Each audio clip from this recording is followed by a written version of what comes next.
Self-awareness and being present are the starting points to your healing journey. Let's learn more about this. Building spirituality, family, health, and business. This is the Giant Builders with Lois Wyant.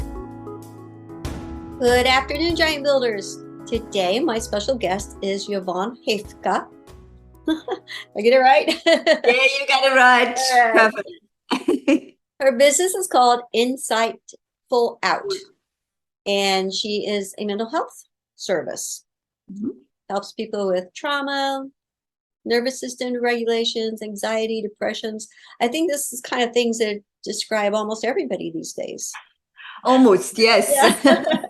The majority. I do specialize in addiction. That's a big passion of mine. So, but yes, it's really mainly I'm a trauma specialist, and this is all coming under that big umbrella. Behind every addiction is a trauma. So I definitely go there. And the anxiety, depression are all responses to certain experiences we had in our life. So, yes. So how did you get into this business? Well, I've been a nurse for close to 30 years now. Yes. Oh my God. Saying that number sounds and old. So I've always been in the medical profession and always been working with people. And about I think it was 2016 when I felt something's got to shift. Something is not quite adding up where I am in my life. And at that point, I started to work at a drug and alcohol recovery unit in the hospital where I was working. So part-time, I did, part-time nursing hours, and the other half I spent with patients, group facilitation. I'm a yoga teacher as well and certified breath coach. So we brought all these, nervous system regulation, this bottom-up approach, allowing people to feel the feelings and not run away. Beside my psychology study, I undertook at that time. And I just fell in love with it. And I fell in love with my patients. Seeing the shifts and the emotional release they really allowed themselves to experience, and not just run away and numb and bottle up all the painful experiences they had. I really found my passion in that. And I developed over the years different modalities for myself and incorporated that into my approach with one-to-one and group work. And that was really, how it all evolved. And I explored more and more into that area. And now I, have my own practice. I do a lot of telehealth, so I can help people overcoming those trauma responses they have developed, like anxiety, depression, addictive behaviors, substance use, all over the world. So, yes. Yeah. That's how it all evolved. And so much of that trauma, as we have been through this COVID thing, it's just overwhelming. Absolutely. And I see that collective trauma we are experience on a global level. I do see that massively, and that increase in in mainstream media, they like to call it the mental health crisis. But what I see is really, what has happened over the last 2 years, that complete disconnect we get. And as you know, and many of your listeners, we are social animals. We crave connection, belonging. We want to find our tribe. And it was really, really hard for a lot of people. It took a big toll on a lot of people over the last couple of years in particular, to not being allowed to connect, to go out and socialize and exchange experiences and find support and help. So it took a big toll. Yes. Yes. So what does a first meeting look like with you? So The first meeting with me looks like of course, we talk about and establish what has happened, what are people's concern, what they're dealing with, their symptoms, and also establishing what they want to change. What is it they see changing in their life? What do they want to make a difference in what area of their life? I do use different techniques as well to like assessment tools. So I do follow a certain structure with a testing sheet I have. And I borrow a bit of muscle testing from kinesiology to establish, okay, are there any trapped emotions we are holding on to that block us and resist us to move forward in our life? I use the muscle testing to look for limiting beliefs we have created around us through traumatic experiences, through nervous system dysregulation, because we as humans are very brilliant in running away and bottling up painful experience. And I said, no, I don't want to go there. I don't want to feel it. Yeah. But it is so important to give us self-permission and allow to feel the feelings, to experience what is happening, because any traumatic experience is happening on the body, in the body, not in the mind. We don't talk ourselves in and out of trauma and traumatic experiences on a conscious level. So so that's the first part of the session. We really establish, where we are at, what's going on underneath the surface.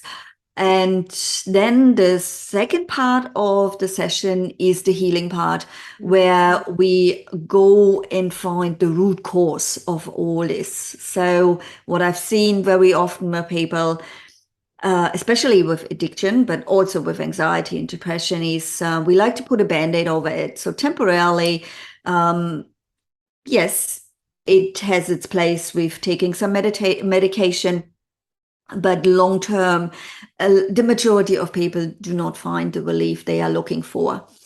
And quite often, especially in the traditional psychology therapy, and I've been trained in it and I've seen it has its place and it works well in certain situations, but long term, especially when we're dealing with trauma, then it's really just with talk therapy, we asking people, we put a Band-Aid on over a broken leg and ask them to walk. So and this is really something, it's not making the change long term. They are seeking the relief from that pain, from that discomfort.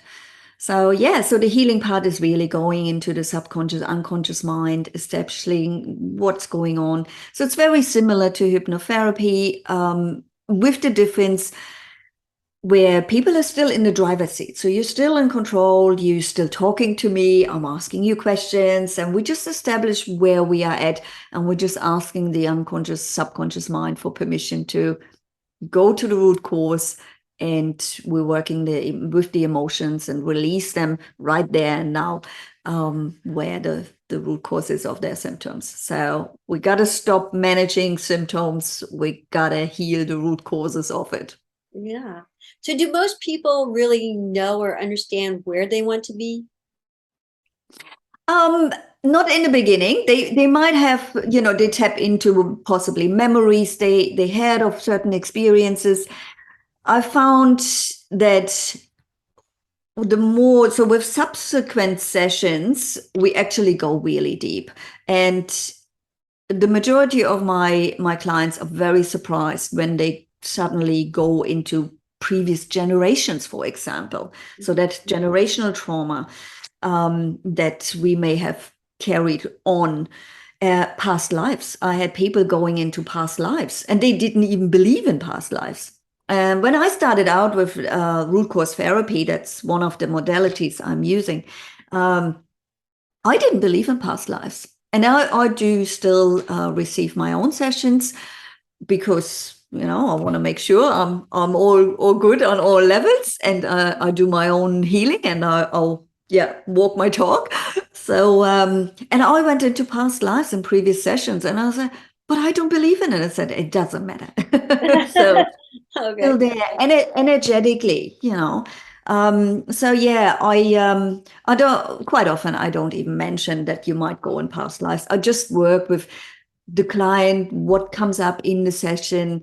They guide the session. This is your session, and this is I work with what's coming our way in the session. So, and yeah, that is really interesting how some people think, oh yeah, I know where to go, and that is all memory, and then bang, suddenly the unconscious said, well, I've got something else for you. When they come to sessions, sometimes they feel quite exhausted afterwards and tired, which it is called the healing hangover. So, and I say to people, just don't try even to make sense of it, because it is that analogy of the iceberg where we've got the conscious mind just on the top of the surface, a tiny small bit of us, of our levels of different levels of our mind. And then underneath the surface, you've got this big part that is basically running your life. So through the healing, and when you allow you're starting on that healing journey and releasing emotions that have been trapped and blocked you from moving forward, throughout the healing session, we unpack all that. It's like peeling the onion, the layers of an onion. And your body is just trying to catch up. It's almost like an emotional detox. So, and this is quite important for people to understand that it does take time. It's not a quick fix, like pop a pill and I'm good. And to really peeling layer by layer off, it does require a bit of work, and sometimes feeling sensations get worse before they can get better. And sometimes you just move really slowly through it, but is that allowing yourself to unfold whatever is unfolding and let it be there and sit with it? So the other part and the other important thing I teach my clients is to regulate tools to regulate their nervous system whenever they meet a challenge or a trigger, that they don't have this overarching quick fight and flight response or freeze and fawn, whatever is their capacity to deal with nervous system responses. And I teach them tools, resourcing and anchoring, which is borrowed a bit parts of it from the polyvagal therapy theory. So these are all important practical tools I give my clients as well. Okay. So on the way, in between sessions, I get them to practice certain things, and so the tools are there when you really need it. So yes. So how would we recognize somebody who might be in a trauma situation or an addiction situation? Are there signs that we should watch for? Well, there's repetitive behaviors, and especially when we see people, the behaviors they're presenting, the symptoms they are presenting are either harmful or they deteriorating. There's some constant sort of regrets is a big one as well, or even if they express they feel shameful that they did that. And guilt is a big thing, especially in trauma, when taking the things that has happened in the past, taking that on board and say, oh, it was probably all my fault and I shouldn't have done that. And this is really something I would look out for, even when you hang out at the Barbie with friends and they talk about, and gosh, I'm feeling overly anxious. I don't know why. I want to stop that. Sometimes people express really interesting things that, eating, that's another thing that they say, oh gosh, I had this, tub of ice cream and I was devouring it completely. I don't even know why, and now I'm regretting it. These are all little signs and symptoms of what's going on. I would always question, it's not what you do, but it's why you are doing it. Why is this happening? And it's happening on an unconscious level, because when you had that tub of ice cream, in that situation, in that moment, you didn't think, oh, okay, let me think about, so I'm eating this ice cream now, and why am I doing it? You do not do that consciously. There's some urge, something your nervous system is giving you signals. You need that. It's that either survival response or whatever is coming up underneath the surface. And this is those are little signs. And of course, when people express it openly and say, well, I keep drinking that glass of wine, that bottle of wine every night, and I feel like I can't stop it. I don't know why.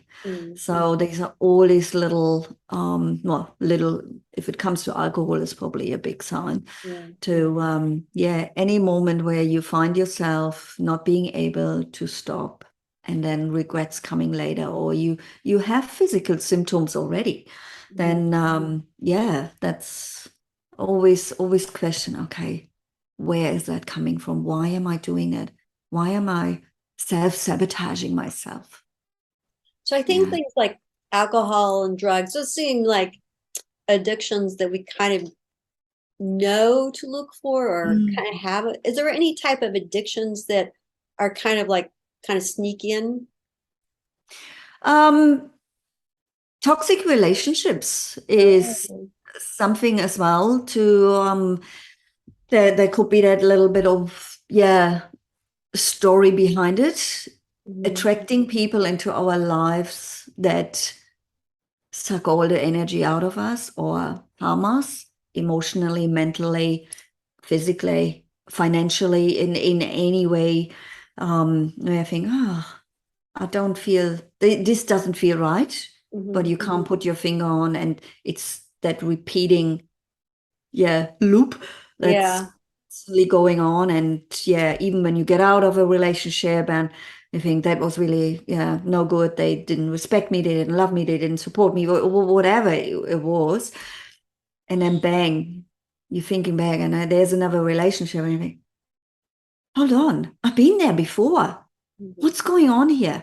So that is certainly one thing that's sort of quite often sneaking up on people, and they realizing through over the years that looking back, I think I've been from one toxic relationship to another, or even this. yes, and keep doing it. And I was like, hold on a second, what's happening here? Or even just jumping, even if it's not a toxic relationship, but going from one relationship to another and seeking certain people out unconsciously, unwittingly.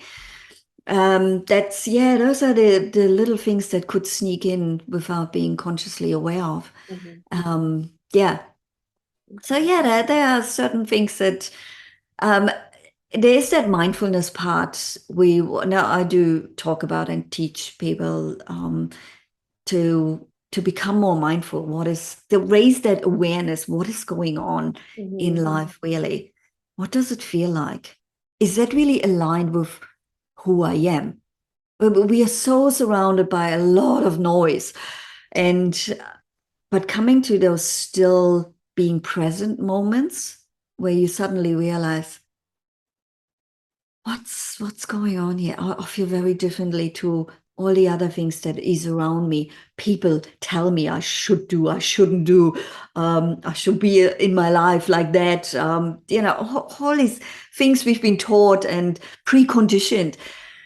But checking in with yourself in still moments where you are not surrounded by that noise, you start listening and become aware of, I value different things. This is not really what I believe in.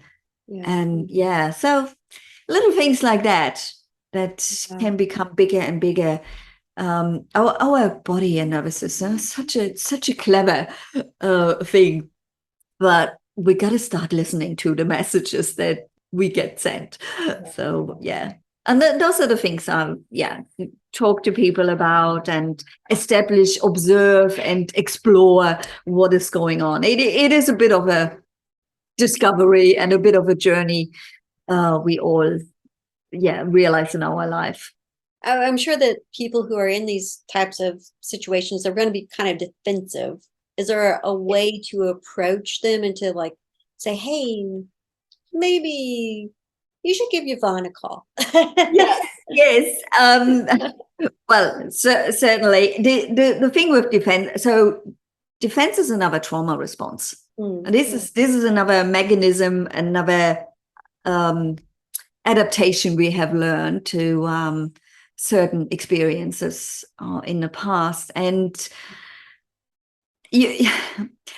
I always say to people, yes, we can point them into the right direction. And I'm here to hold your hands, to support you. And I can certainly open the door. But at the end of the day, you do the walking. I cannot make the horse drink. And if people got to come to that realization, something is off, something I want to change. I don't know how, but I feel this cannot go on forever and a day. This will really affect my life, my health, my relationships, my work, my business. Yeah. So this is really a realization and a journey everyone does for themselves. And yeah, you can say, hey, is there something you need help with, you need support with? It's okay to be defensive. It is a response. But I would always question, how is that helping you in your life? How is that helping you to move forward, to live your life to your fullest potential, peaceful, loving, joyful life? Are you really living that? Or do you feel angry all the time, ashamed, guilt, sadness? Whatever emotions are coming up in a negative, low vibrational sense, and yeah, just get them to question what is going on. And yeah, of course, if someone is completely oh, it's all rubbish what you're saying, I'm fine. They eventually, if the time is right and it's meant to be, they will wake up and feel. I think I'm kidding myself here. This is I'm not okay. So yeah, but you can't force people. So it has to come from them. And I do see that a few times before. I have seen it in the past that especially younger people in their 20s and say, oh, my family said I should see someone and should get some help. And I say, well, I always ask, what do you see? What do you want? How would you describe your life? And yeah, yes, quite often I say, oh yeah, I've been doing silly things and bit rebellious and, whatever comes up. And then we can go from there. But at the end of the day, I can only open the door. I cannot do the walking. Yeah. Any closing thoughts? Well, my favorite quote is, it's Dr. John Demartini said it. Be the master of your destiny, not the victim of your history. You can be the circuit breaker. And if you need help and support, there are people out there who do amazing work. Seek help. Oh, great. All right. Well, Giant Builders, we're going to put Yvonne's contact information below. So if you know a family member or a friend who might have an addiction, you might share this podcast with them. So thank you so much for having me. Oh, yes. Have a great day. You too. Thank you. Thank you for listening. This has been The Giant Builders with Lois Wyant.